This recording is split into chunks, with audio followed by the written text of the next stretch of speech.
According to the National Center for Health Statistics, 43% of first marriages end in divorce. Now, many of those marriages are torn apart by hot-button issues such as finance, children, intimacy.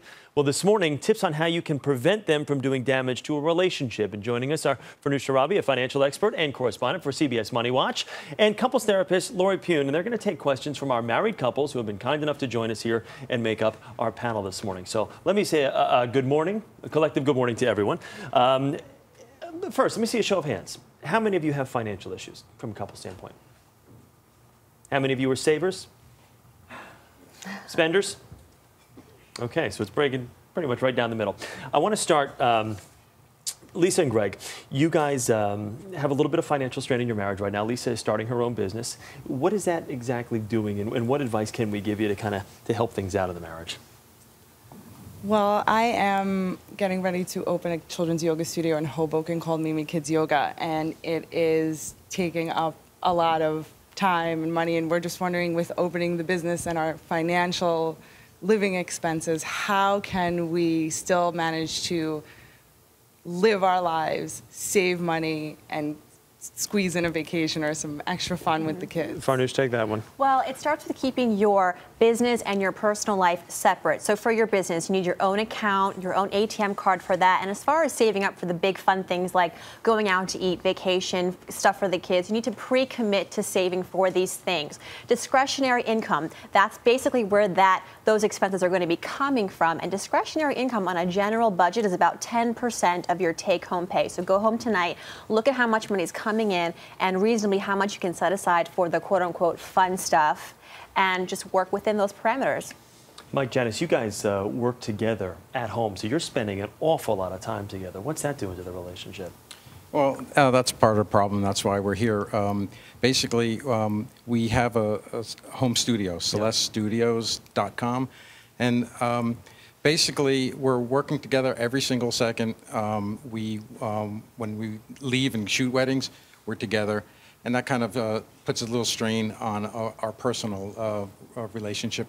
Also, the fact that working from home, the business kind of spills over into our regular life. Lori, how do they break that up? Sure. Well, Mike and Janice, your question actually applies to people who also don't work together, where they start sitting down to dinner and all they talk about is work, or children. All you talk about is children. That's a problem too. The first thing is to recognize the research shows that after about 2 years of marriage, those "I love you" tingles, they go away. And that's really normal. And what we want to do is work on getting new tingles so that we don't find a new person to give us tingles. How do we do that? We start by making sure we still like our partner. So for instance, when you wake up in the morning, do you say, "Good morning, honey"? When you walk out the door, do you say, "Goodbye, I'll see you later"? Hello.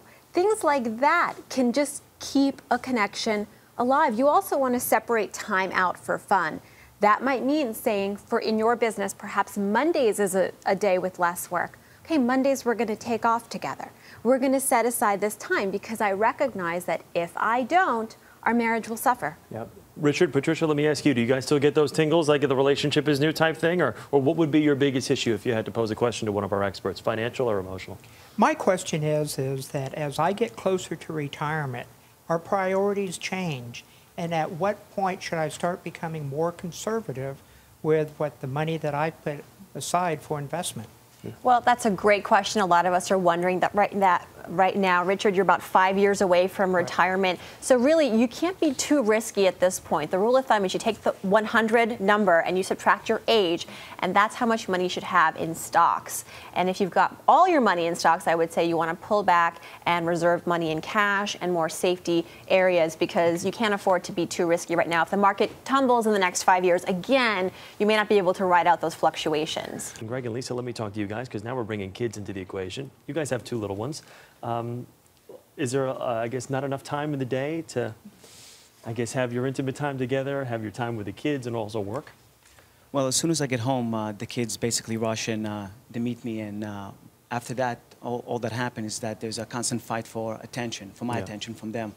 And by the time dinner is done and, bath and then story time and then we put them to sleep, it's 9 o'clock at night and we haven't had a chance to exchange even a single word to each other. I mean, how can we spend more time or find the time to talk to each other? So many couples have this issue, right? They do. I have it myself. And the answer to that, I'll give you 3 things to do. The first is keep in touch during the day. Use email, text messaging, make a phone call. Just say, hey, thinking of you. It's enough to keep the connection strong. The second thing is be a couple in front of the kids. It's okay to hug, walk in the door, go straight for your wife. That's okay. Your kids are getting a lot of attention. You don't have to worry about ignoring them for 5 minutes. You could even have a conversation about your day and not just talk about what your child did in school that day. It's okay. Don't feel guilty. And then the third thing is just make sure that you do separate some time for yourselves. And when the kids go to bed, don't turn on the TV. Please sit on the couch, look at each other. You might have something to say. But we do recommend you getting up early on Saturday mornings from 7 to 9 and putting your television on. Since you guys got your plugs in, I'm getting mine in too. Let me ask you guys, 'cause you have adult children. This couple, you do not have any kids, correct?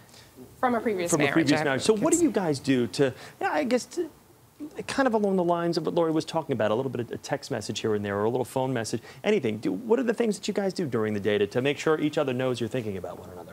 Well, I've actually left him emails saying that I love you, or on Facebook, just I love you, honey, and we're literally in the next room. But just so he could find it. It's just a nice little thing to find. How about you guys? We have grandchildren, and I'll email a picture of the grandchild to him at work, and he has pictures of them on his desk. And so just say hi, or send a picture of them doing something cute. Is it tough? Do you guys find it, all 3 of you, I'll pose this question to all 3 of you, do you find it tough to stay intimate and to make sure that each party gets the attention that you think each party deserves?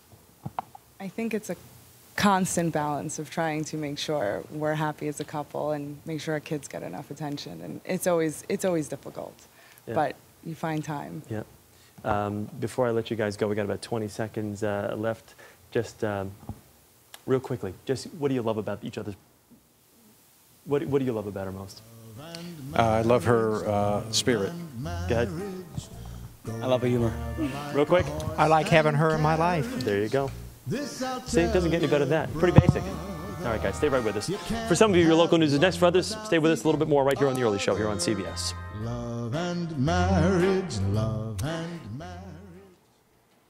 And we're back once again to talk a little bit more with our marriage summit here. First, let me ask you a question. As far as bank accounts and different, each couple, I guess the male having a bank account, the female having a bank. I mean, do you recommend that separate? Absolutely. Or do you pull it all together? In every marriage, Chris, there's financial dependence, there's interdependence, and then there's independence. And you should always strive for independence. And what I mean by that is you might have one income, you might have 2 incomes.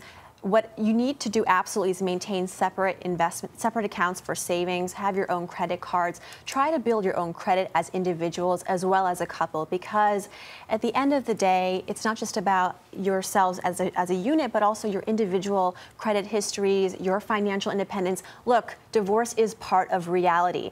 And if you two end up one day going your separate ways, at least you know that financially you have that independence to start a new chapter in your life. Let me see a show of hands. Anybody ever feel guilty about making a purchase you haven't told your spouse about? No. Do you do it more frequently than you should? I do. I'm guilty. Yeah. And when you guys, and I guess for the other spouse, when you find out that your spouse has made a big purchase and hasn't really mentioned it to you or tried to kind of slide it in under the radar, what are your thoughts? Well, you feel like you've been deceived, So it hurts a little bit. It hurts. Yeah. It does. Not so much? You'll get it back and you'll make your own purchase? Is that what I know what you're talking about, Lisa. This oftentimes, it's not about the money, it's about the behavior. Why are you hiding things? What are you afraid of? And that's a good conversation to have. Experts, thank you. Panel, thank you.